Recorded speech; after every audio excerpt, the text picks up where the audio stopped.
आबकारी विभाग 2025 marathon class. पहला प्रश्न है, निम्न में से किस तत्व का घनत्व अधिकतम होता है? तो सही आंसर है ऑर्सियम। आर्सियम। नीचे कुछ पदार्थ दिए गए हैं, उक्त पदार्थ और उनका घनत्व। पदार्थ है प्लेटिनियम का घनत्व होता है 21.45।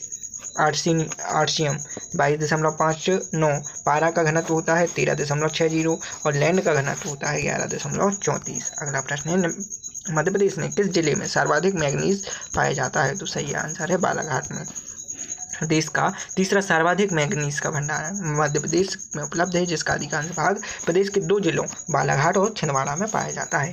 अगला प्रश्न है, भारत की राजनीतिक शब्दावली में आया राम गया राम की अभिव्यक्ति किसकी व्याख्या के लिए लोकप्रिय हुई? तो सही आंसर है गया लाल। 1 नवंबर 1966 को पंजाब से अलग हुए हरियाणा के पहले विधानसभा चुनाव में निर्वाचित हुए कांग्रेस के विधायक गयालाल के लिए उपर्युक्त शब्दावली आया राम गया राम तत्कालीन विधायक वीरेंद्र राव द्वारा प्रयोग में लाई गई थी। 9 घंटे के भीतर ही विधायक गयालाल ने 2 बार पक्ष बदले और कांग्रेस के अंदर और बाहर हुए और एक पखवाड़े में ही संयुक्त मोर्चे में चल दिए गए। अगला प्रश्न है, भारत ने हाल ही में किस देश के साथ सैन्य अभ्यास साइक्लोन का आयोजन किया? साइक्लोन का आयोजन मिस्र के साथ किया। भारत और मिस्र के बीच संयुक्त सैन्य अभ्यास साइक्लोन 2025 10 फरवरी 2025 को राजस्थान के महाजन फील्ड फायरिंग रेंज में शुरू हुआ। यह 14 दिवसीय अभ्यास का तीसरा संस्करण है। इसका उद्देश्य चुनौतीपूर्ण रेगिस्तानी वातावरण में पेशेवर कौशल का साझा करने पर ध्यान केंद्रित करना है। अगला प्रश्न है, शनिवार का डैश एक अयस्क है? तो सही आंसर है पारा। शनिवार पारा का एक महत्वपूर्ण अयस्क है। इसका रासायनिक सूत्र है HgS। शनिवार नामक ग्रीक शब्द किनावली से लिया गया है। इसका रूप ईंट जैसा लाल होता है। इसके रंग के कारण ही यह दुनिया के कई हिस्सों में हजारों वर्ष से गहनों और आभूषण के लिए इस्तेमाल किया जाता है। अगला प्रश्न है, वर्ष 2024 में केमिस्ट्री का नोबेल पुरस्कार किसे दिया गया? तो सही आंसर है उपर्युक्त सभी को। डेमिस को भी दिया गया है, डेविड बेकर को भी दिया गया है और जॉन ए जम्पर को भी दिया गया है। रसायन विज्ञान हेतु 2024 में नोबेल पुरस्कार डेविड बेकर को कम्प्यूटेशनल प्रोटीन डिजाइन के लिए और दूसरा अंधा संयुक्त रूप से डेविस हॉस्बिस और जॉन एम जम्पर को प्रोटीन संरचना की भविष्यवाणी के लिए दिया गया था। अगला प्रश्न, निम्न में से कौन सी एक गर्म पानी की धारा नहीं है? तो गर्म पानी की धारा हमबोल्ट धारा नहीं है। हमबोल्ट धारा दक्षिण प्रशांत महासागर में दक्षिणी अमेरिका से पश्चिमी तट पर दक्षिण से उत्तर की ओर बहने वाली एक ठंडी धारा है, क्योंकि यह पेरू के तट के सहारे प्रवाहित होती है, जिस कारण पेरू की धारा भी कहते हैं। जलधारा है, उस जलधाराएं हैं, महासागर है और ठंडी धारा है। क्यूरोशिवा प्रशांत महासागर में है, ये गर्म जलधारा है। अलास्का में जलधारा का नाम है अलास्का, ये भी प्रशांत महासागर में है, गर्म जलधारा है। गोल्फ स्ट्रीम है अटलांटिक महासागर में और ये भी गर्म जलधारा है। अगला प्रश्न है, Delhi international leather expo DIEX 2025 का आयोजन निम्न किसके सहयोग से किया जाएगा? तो सही आंसर है भारत सरकार के वाणिज्य एवं उद्योग मंत्रालय द्वारा दिल्ली इंटरनेशनल लेदर एक्सपोज का छठा संस्करण 20 से 21 फरवरी 2025 को India international convention and expo centre IICC द्वारा का नई दिल्ली में आयोजित हुआ। यह कार्यक्रम भारत सरकार के वाणिज्य एवं उद्योग मंत्रालय के सहयोग से चमड़ा निर्यात परिषद CLE द्वारा आयोजित किया जाएगा। प्रश्न है, विलवीकरण क्या है? विलवीकरण क्या है? तो ऐसी प्रक्रिया जो नमकीन पानी से खनिज पदार्थ को अलग करती है। ऐसी प्रक्रिया जो नमकीन पानी को खनिज पदार्थ से अलग करती है। विलवणीकरण ऐसी प्रक्रिया है जिसमें खनिज पदार्थों को नमकीन पानी से अलग किया जाता है। साधारणतः लवण और खनिजों को हटाने की प्रक्रिया भी विलवीकरण ही कहलाती है। प्रायः खारे पानी को मीठे पानी में बदलने के लिए विलवणीकरण किया जाता है, ताकि यह मानव खपत या सिंचाई के लिए उपयुक्त बना रहे। अगला प्रश्न है, सेवराय हिल्स निम्नलिखित में से भारत के किस राज्य में स्थित है? तो सही आंसर है तमिलनाडु में। सेवराय पहाड़ियाँ पूर्वी घाट का महत्वपूर्ण भाग है। इसका विस्तार तमिलनाडु के सलेम जिले में हुआ था। अगला प्रश्न, उपन्यास फाइल्ड एंड प्रेजुडिक्स के लेखक कौन है? तो सही आंसर है जैन ऑस्टेन। प्राइड एंड प्रेजुडिक्स उपन्यास सन 1813 में जॉन ऑस्टेन द्वारा लिखा गया। यह ग्रामीण इंग्लैंड पर आधारित एक रोमांटिक उपन्यास है। अगला प्रश्न, वर्तमान में ज्ञात तत्वों की कुल संख्या कितनी है? तो वर्तमान में ज्ञात है 118 तत्व। रासायनिक तत्व उन शुद्ध पदार्थों को कहा जाता है जो एक ही तरह के परमाणुओं से बने होते हैं। वर्तमान आवर्त सारणी में इनकी कुल संख्या 118 है। अगला प्रश्न है, कथा सरित सागर किसके द्वारा लिखा गया था? तो सही आंसर है सोमदेव के द्वारा। सोमदेव के द्वारा कथा सरित सागर, बोधायन के द्वारा शुल्ब सूत्र, स्रोत सूत्र, कालिदास के द्वारा रघुवंशम, अभिज्ञान शकुंतलम और विशाख दत्त के द्वारा मुद्रा राक्षस, देवी चंद्रगुप्तम। युवराज सिंह ने किस मैदान में एक T20 अंतर्राष्ट्रीय क्रिकेट मैच के दौरान ही एक ही ओवर में 6 छक्के लगाए थे? तो सही आंसर है किंग्समेड स्टेडियम। वर्ष 2007 में इंग्लैंड के खिलाफ T20 विश्व कप में युवराज सिंह ने स्टुअर्ट ब्रांड के खिलाफ 6 छक्के लगाए और T20 में सबसे तेज अर्धशतक 12 गेंदों में बनाया। वह T20 अंतर्राष्ट्रीय में एक ओवर में 6 छक्के लगाने वाली पहली खिलाड़ी बने और उन्होंने किंग्समेड स्टेडियम, सहारा स्टेडियम, डबरन में यह उपलब्धि हासिल की थी। अगला प्रश्न, निम्न में से कौन मेरठ में सैनिकों के विद्रोह के साथ शुरू हुआ और एवं जल्दी ही व्यापक हो गया, ब्रिटिश शासन के लिए एक गंभीर चुनौती बन गया? तो सही आंसर है भारतीय विद्रोह 1857। 10 मई 1857 को मेरठ में सैन्य विद्रोह हुआ जिसने आगे चलकर क्रांति का एक व्यापक रूप ले लिया। अगला प्रश्न है, वेस्टर्न ब्लॉट के लिए नैदानिक परीक्षण होता है? तो सही आंसर है HIV की जांच के लिए एलिसा टेस्ट और वेस्टर्न ब्लॉट टेस्ट किया जाता है। अगला प्रश्न है, प्रवर्धक का उल्लेख है। प्रवर्धक का उल्लेख आगत संकेतों की शक्ति या धारा अथवा वोल्टेज को बढ़ावा देना है।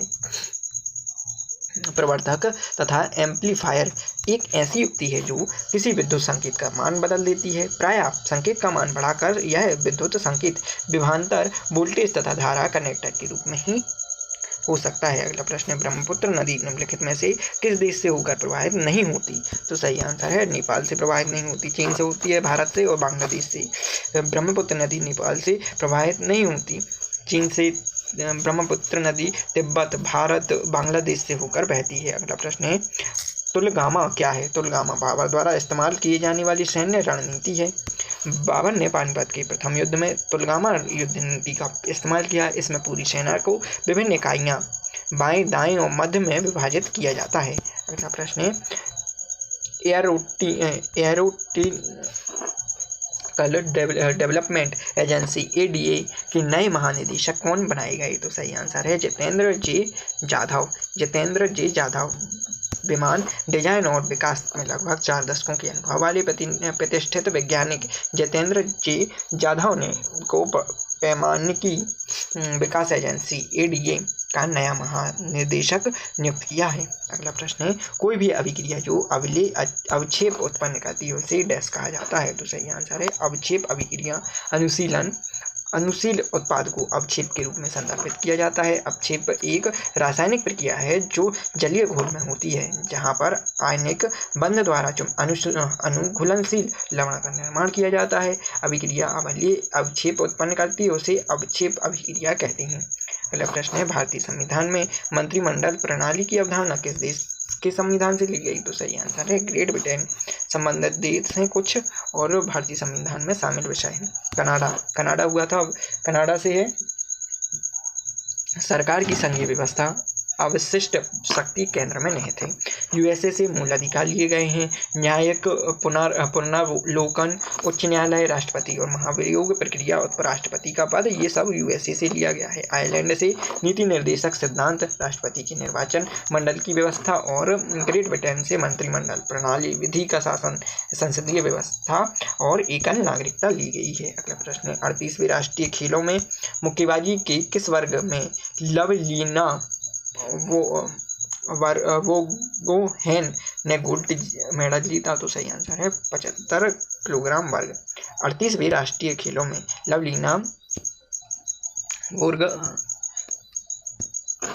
वोगोहेन ने महिला के 75 किलोग्राम मुक्केबाजी वर्ग में स्वर्ण पदक जीता। वहीं शिव थापा ने पुरुषों की 63.5 किलोग्राम वर्ग में रजत पदक जीता। अंकुशीलता बारा ने स्वर्ण पदक जीता। साथ ही पुरुषों की मुक्केबाजी डिवीजनों में SSCB service sports control board ने कई पदक हासिल किए। अगला प्रश्न है 200 किलोग्राम की हथौड़ी द्वारा प्राप्त स्थितिज ऊर्जा की गणना करें जब इसे 10 मीटर की ऊंचाई तक बढ़ाया जाता है। तो सही आंसर है 2000 जूल। हथौड़ों का द्रव्यमान है 200 किलोग्राम, ऊंचाई है 10, गुरुत्वीय त्वरण है 10 ms²। हथौड़े की स्थितिज ऊर्जा mgh है, m तो 20 g है 10 और h है 10, तो 2000 जूल आंसर आ गया। अगला प्रश्न है छोटी आंत की आंतरिक परत में कई अंगुलियां जैसे प्रवर्ध संरचनाएं होती हैं जिन्हें कहा जाता है विली। छोटी आंत की आंतरिक सतह पर हजारों अंगुलीनुमा आकृतियां होती हैं जिन्हें रसांकुर कहती हैं। इनका कार्य पचे हुए भोजन के पोषक तत्वों ग्लूकोज, एमिनो अम्ल, वसा आदि विटामिन को अवशोषित करना होता है तथा ये अवशोषण के पश्चात अपचित भोजन को बड़ी आंत में भेज देते हैं। अगला प्रश्न है संघ के मंत्रिपरिषद में कितनी मंत्री शामिल हैं? तो सही आंसर है लोकसभा के कुल सदस्यों का 15%। लोकसभा के कुल सदस्यों का 15%। संघ के मंत्रिपरिषद में मंत्रियों की संख्या लोकसभा के कुल सदस्यों का 15% होगी। यह प्रावधान 91 संविधान संशोधन अधिनियम 2003 द्वारा लाया गया। लोकसभा में सदस्यों की अधिकतम संख्या 552 है। इस हिसाब से कैबिनेट मंत्रियों की संख्या 81 से ज़्यादा नहीं हो सकती। भारतीय संविधान में मंत्रिमंडल के गठन से जुड़े संविधान अनुच्छेद 74, 75 और 77 इस दृष्टि से महत्वपूर्ण है।